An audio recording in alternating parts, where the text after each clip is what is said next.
Selamat sore dan selamat bertemu kembali sahabat TV Channel. Di kesempatan ini saya mendapat sebuah permasalahan pada motor Tracker ini yang loss kompresi atau kompresinya itu hilang. Tadi dibawa ke sini kompresinya itu tidak ada.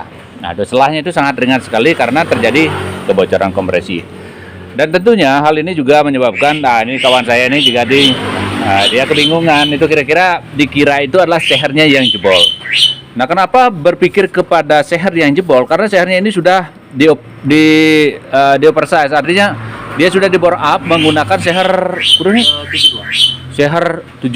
Jadi cukup besar teman-teman, ini teman-teman lihat sendiri sehernya cukup besar. Nah, tetapi ini udah disetting untuk tidak kompresi itu agar tidak terlalu tinggi dengan cara melakukan perubahan pada bagian noken as ya.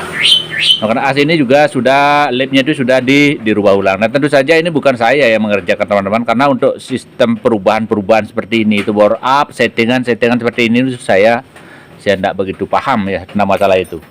Nah, tetapi terus apa yang ingin saya bagi buat teman-teman kalau saya tidak paham tentang permasalahan ini ya, bukan itu yang sedikit ingin saya bagi buat teman-teman, bukan masalah settingan ya, tapi adalah permasalahan penyebab terjadinya loss kompresi atau hilangnya kompresi pada motor ini teman-teman. Setelah saya bongkar semua, saya lihat sehernya ini sudah masih dalam kondisi bagus seperti ini, keadaannya bagus seperti ini.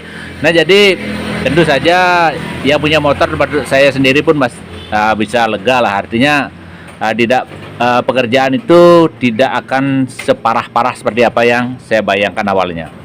Nah, setelah saya cek dan saya lihat ini bengkok semua. Tidak semua permasalahan klep bengkok itu disebabkan oleh satu permasalahan yang sama. Nah, pertama saya mengira kalau sebelum saya bongkar itu adalah ini tensionernya yang bermasalah. Ini sering sekali terjadi. Jika tensionernya ini bermasalah, rantai kamratnya ini kendor, itu kadang-kadang timing atau terjadi loncatan ini rantai kamratnya loncat terhadap gear timing atau gear noken as. Nah, itu yang menyebabkan kadang-kadang terjadinya ketidakselarasan antara gerakan noken as dengan gerak naik turun seher atau piston. Nah, itu yang sering menyebabkan terjadinya benturan. Tetapi ternyata ini masih oke. Nah, ininya oke, ininya bagus, terus rantai kamratnya bagus, tidak bermasalah. Terus tadi juga sudah saya tanya apakah di sini melakukan perubahan bagian pengapian, artinya menggunakan CDI atau maju mundurkan pengapian, itu juga kan kadang-kadang menyebabkan terjadinya juga tendangan balik. Itu yang kadang-kadang juga menyebabkan terjadinya benturan antara klep dengan seher teman-teman. Tapi ternyata semuanya standar. Nah, ininya semuanya masih oke. Nah, jadi apa yang menyebabkan hal ini terjadi, teman-teman? Ini. Ayo, teman-teman, coba teman-teman kasih masukan. Ini kira-kira apa yang menyebabkan? Nah, logika awal saya adalah kancingannya ini yang lepas. Kancingan ini lepas. Artinya di sini kan ada penahan pada kancingan bagian atasnya ini. Ini saya kira bagian penahan yang kancingan masuk ke sini, ini yang terlepas. Nah, itu yang menyebabkan terjadi masalah itu. Tetapi setelah saya pikir-pikir, teman-teman, ternyata bukan itu masalahnya. Permasalahannya adalah ininya yang kurang bagus atau kurang maksimal. Nah, ini yang materialnya ini kurang bagus. Dia tidak sesuai dengan perubahan yang ada di motor ini. Kalau untuk perubahan standaran atau motornya itu masih tipe standar belum bore up, mungkin ini masih bisa. Tetapi kalau sudah bore up, ini ternyata dia itu tidak kuat. Padahal ini merek apa ya? Sudah racingan ya. Jadi maaf untuk masalah kualitas yang tipe-tipe racing kayak begini itu saya memang tidak mengerti ya. Ya, tetapi mungkin ada 1 atau 2 biji yang bermasalah seperti ini. Nah, tetapi yang menjadi permasalahan ya memang ini. Nah, itu penyebab utamanya sehingga klepnya itu sampai turun dan dia bertabrakan dengan piston atau seher ini. Nah, jadi dia bengkok. Dan syukur teman-teman, ini motornya itu dalam keadaan tidak digeber, artinya santai. Karena dulu saya pernah menangani juga permasalahan yang hampir sama seperti ini. Nah, tetapi itu penyebabnya berbeda. Itu adalah tensionernya yang bermasalah. Nah, itu ininya dudukan klepnya ini, ada bos klepnya ini sampai hancur, pecah. Itu dulu pernah saya nangani.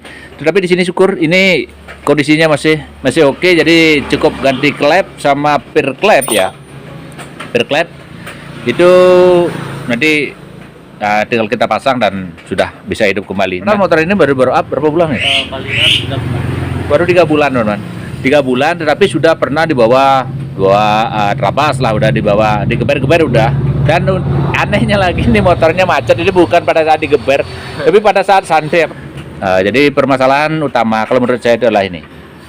Nah, jadi nanti kita ganti dengan yang bagus ya. Untuk yang bagus apa umpamanya saya tidak bisa menyarankan, ya mungkin nanti kan ditanya-tanya buat ini teman saya nanti biar bertanya langsung sama bengkel yang nyeting ini nanti apa solusinya, harus memakai merek apa nantinya. Nah, nanti pada saat pemasangan pasti saya akan coba kembali untuk review dan bagi buat teman-teman ya. Oke teman-teman, sedikit permasalahan yang saya temui di motor The Tracker atau Kawasaki ini pada hari ini, dan mudah-mudahan nanti juga saya dapat ilmu lagi untuk tentang permasalahan tentang ada part racing, seperti pir racing untuk pir klep racing ya, yang bagus dan yang awet itu apa. Nah, itu juga akan coba saya tanya juga, saya akan tanya buat kepada teman-teman yang sudah terbiasa untuk men-setting atau membor up motor tipe-tipe KLX ataupun The Tracker seperti ini. Nah, silakan masukkan teman-teman untuk